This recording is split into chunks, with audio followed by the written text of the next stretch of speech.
So in the establishing shot for this episode, there's a giant gash in the ice wall, and to me this looks like the outer wall. Good thing Zuko or the Fire Nation didn't find out about the 100-foot hole in your wall, guys.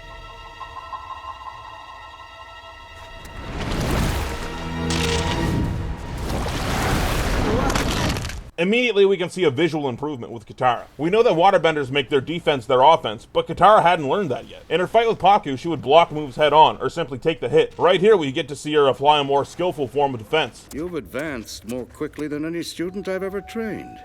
You have proven that with fierce determination, passion, and hard work, you can accomplish anything. Raw talent alone is not enough. This feels right. Katara overtakes Aang in skill through pure dedication. Super cool that can feel organic just by how well we know the characters. Sokka, this is wrong. What's wrong? We're taking a walk. I'm engaged. It just feels... What is going on with you? What are you talking about? I can't believe you do this every day. Yeah, we pretty much live up here. Is it always this cold in the sky? You ain't. I mean, come on, man. I'm getting some serious mixed signals from you right now. Why can't you be like Meng? Why can't you just stand behind a barrel and be reasonable? These black snow shots are really cool. It shows us the scale from both sides of the upcoming battle. It reminds us of the size of the Northern Water Tribe, but as Sokka puts it, From the looks of this stuff, I'd say there's a lot of them. Be careful what you wish for, Admiral. History is not always kind to its subjects. This will be nothing like your legendary failure at Ba Sing Se. I hope not, for your sake. Iroh has never really felt tortured about losing at Ba Sing Se, only his son's death. So this conversation takes on a bit more of a somber tone, knowing that that's what Iroh's referencing. Do you have a plan? I'm working on it, Uncle. Are you? We'll see about that. What's wrong? We have to go. No, Sokka, wait. I can't see you anymore. Not at all. I really wish we just got one more episode in the North Pole, so we could spend more time with Yue specifically. She seems so flippy-floppy, and I feel like if we had a little bit more time with her, flippy-floppy could feel more like torn between love and duty. Does this guy just have a fish hook on his hat right now? It is with great sadness I call my family here before me, knowing well that some of these faces are about to vanish from our tribe. Classic characters such as Pakku, Yue, and Punchable Face Water Tribesman 37. I'm going to need volunteers for a dangerous mission. Count me in. I do like this moment since Sokka snaps to attention, but no one else announces verbally that they're in. So that's kind of the thing that I would look back on personally and be like, man, I look like such a jackass there. So we've got Mark of the Brave, Mark of the Wise, Mark of the Trusted, and Mark of the probably gonna be a closed casket type deal for you. I wasn't there when the Fire Nation attacked my people. I'm gonna make a difference this time. That's right, Aang. I have a feeling he was sitting here thinking about Gyatso, thinking about his friends. Zach Tyler doesn't get enough credit for his voice acting of Aang. So many times he hits the scene just right, just like right here. Here's the shot from the end of the intro. Pretty sure no one missed that. It's pretty interesting that it's on the shot where Katara says, But I believe Aang can save the world. and it's right before he's gonna have to save the world. Hey, check it out. I was wrong about the face paint being only a Sokka thing. These guys have some too, even though you only see them for a split second, and in the background once or twice more. Does this make a lot of sense from the Fire Nation? This is obviously a scout ship, so would a scout ship just go head on into battle without any backup? This seems like straight up suicide to me. Like, as of right now, there is no backup within visual distance. These guys are doomed. Aang gets creative as hell taking these things out. I love it. And if you think about it, this might be the first time Aang has ever really gone forward towards a fight. It's a defensive action since he's defending the Water Tribe, but he went out there and took the fight to them for once, playing off his I'm gonna make a difference this time line. Notice this mini boss guy's haircut? He's kind of got the same bald with ponytail look as Zuko does. You think he got exiled too? If you really look at his weird chain hammers, you can see that there's blades on top. I can't believe this shit.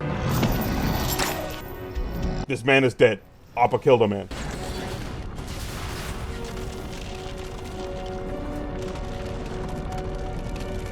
Oh look, they did a episode 1. In this one split second shot, you can see some soldiers got caught up in the ice platform maneuver or whatever. You guys just gonna leave them there?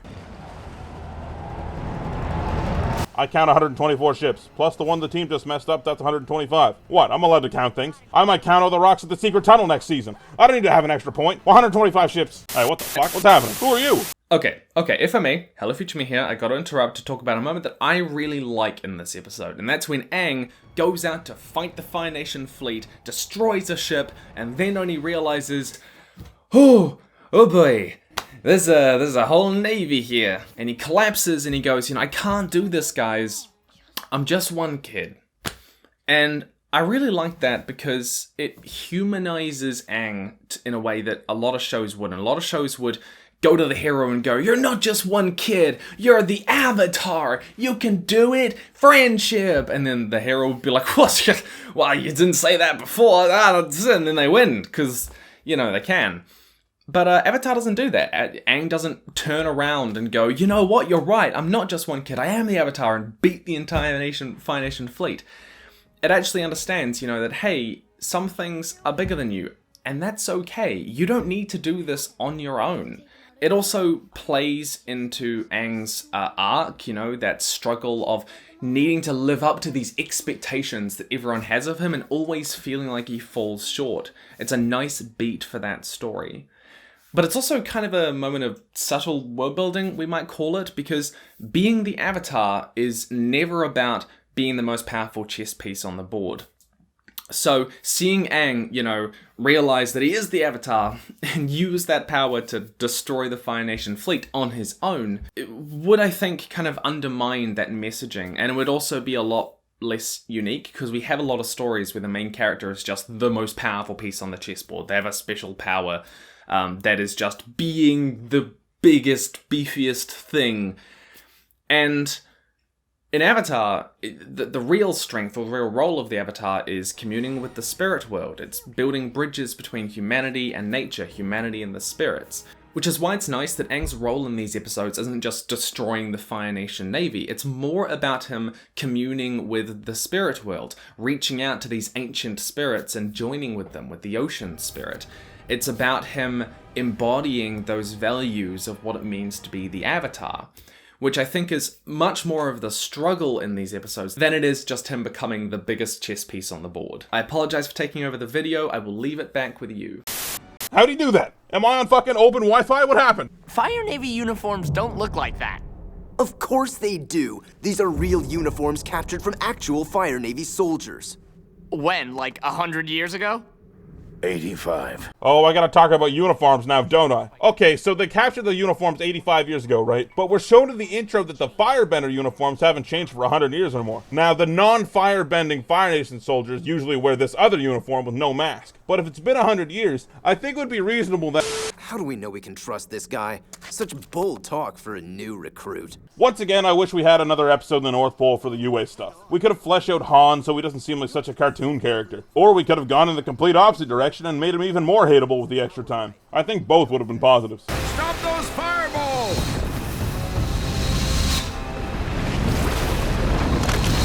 Oh my god, it took 9 of you to stop one with the fireballs? There's 100+ ships out there, boys. You're fucked. You're like nitro fucked. As your military consultant, I must advise you to halt your attack. The waterbenders draw their power from the moon. Oh, okay. You should wait and resume the attack at daybreak. Oh, I'm well aware of the moon problem, and I am working on a solution. Man, they really sell the full moon thing being an enormous power boost. I guess it is looking forward, but I feel like you could just lob fireballs from full court like you've been doing and just win. I'm sorry. I just nag you because, well, ever since I lost my son, Uncle, you don't have to say it. I think of you as my own. It's hard to believe, but this is the first time we ever hear Iroh mention Lieutenant. It's hard to not think it's told you earlier in the show, since so many of Iroh's actions are clearly influenced by that loss. On top of that, this is just a great scene. You can really feel for these two, who are supposed to be the bad guys. They've gone through a lot of the same journey that the gang did, and now we have new context to their relationship. Moving stuff. Wait, hold on, are you wearing a betrothal necklace too? Is that how that works? Wait, hold on again, is that a woman warrior? Is that alright? Paku, can I get a ruling on this? No. So just to be clear, Zuko's plan was absolutely just kayak to the wall and then improvise. That is suicide almost. I guess Sokka fell in last episode and it wasn't a big deal, so I guess it's kind of set up. The Avatar is the bridge between our world and the spirit world. Aang can talk to them. Maybe they'll give you the wisdom to win this battle. Or maybe they'll unleash a crazy amazing spirit attack on the Fire Nation. Wait, hold on. Aang's right here. That is what happens. Ah! It's weird big face Aang. The only true counter to him is weird small face Aang from season 3. There's an alternate reality where Momo eats the ocean spirit and becomes ocean god Momo. Why are you sharpening your boomerang and golem stance, you weirdo? I want you to guard my daughter, Princess Yue. There might be some sort of symbolism here, but I just can't figure it out. Is he okay? He's crossing into the spirit world. He'll be fine as long as we don't move his body. Will he? How do you know that? The only time Aang went into spirit form, you weren't around. And his tattoos didn't even glow that time. I don't know, Katara, we're in the Wild West right now. Anything could happen. Well, aren't you a big girl now? No. Yes. Alright, so Zuko's plan was kayak up to the wall, improvise, and then just stumble onto Aang. In the background here, you can actually see Yue run off as she goes to find Sokka. I like that in this fight, Zuko's normal firebending seems a lot smaller and weaker than usual. Probably due to both the frigid environment and it being nighttime. Like, they're noticeably smaller. It's cool.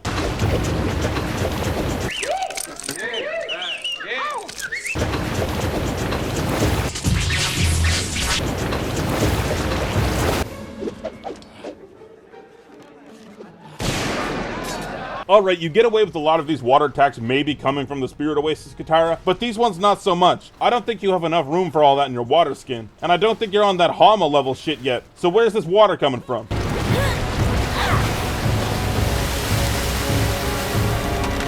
Oh hey, it's the same move she used on Sangok at the start of the episode. Neat.